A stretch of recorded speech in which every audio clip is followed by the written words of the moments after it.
Hi, I'm Jahan. I'm Yasmin. We're Krewella, and I'm feeling nostalgic. I'm feeling them butterflies here at Lollapalooza 2014.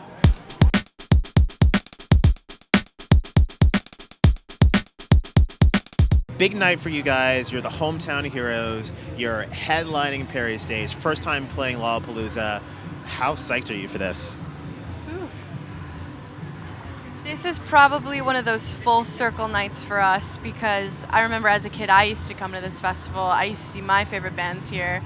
And coming back and playing it for the first time, we're headlining Backstage tonight. It's a fucking honor. Honestly, I think that coming to our hometown and playing a legendary festival like Lolla couldn't be any better. We have our family here, our friends here. It feels so good. Yeah, there should be a lot of love in the crowd for you tonight.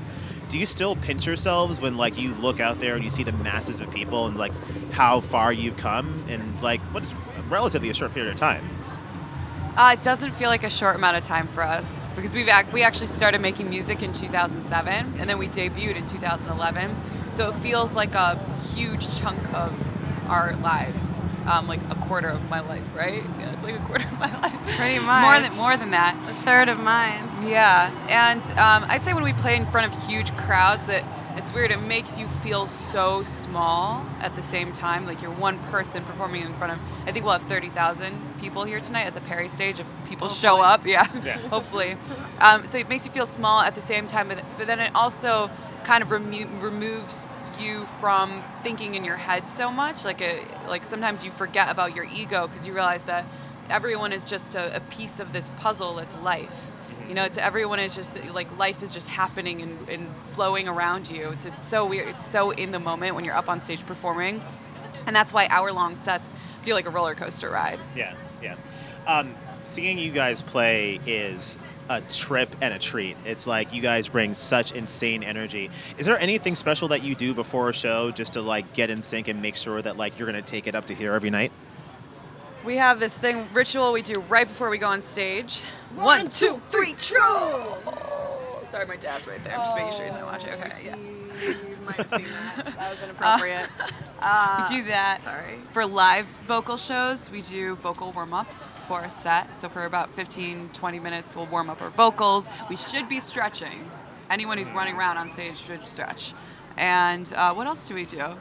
We kind of just chill out. Yeah. Kind of zen out, get in the moment, get pumped, watch whoever's playing before us, scan the crowd for some people wearing our shirts or hats so we can point them out. And I definitely say that scanning the crowd is really important, seeing what people are reacting to the artist that's playing, the DJ that's playing right before us. Because in some territories, trap doesn't go off as much, so sometimes we'll just know ahead of time not to play as much trap. Maybe they're 4 on the floor more, maybe it seems like a harder crowd. So we'll kind of feel out the crowd at first. That's interesting. So you actually sort of will design your set based on what the crowd's been reacting to before. Now, I actually haven't heard a lot of people say that before, but that's really smart. I think it's so important to arrive early to do that. We always try to catch the tail end of someone else's set. I mean, everyone's going to react to, let's say there's a trap artist on before us. Of course, they'll love trap because they're there to see him or her.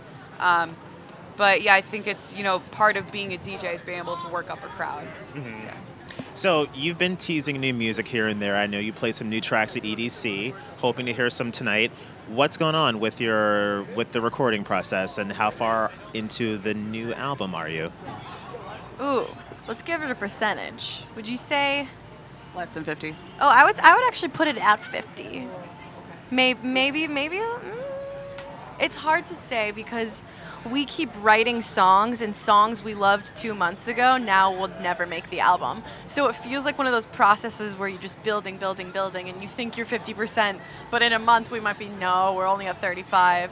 So it's definitely a process, but we're taking the majority of the next 4-ish months off, or maybe 50% of the next 4 months off, to really crank the second album out and focus on it and try and finish birthing it.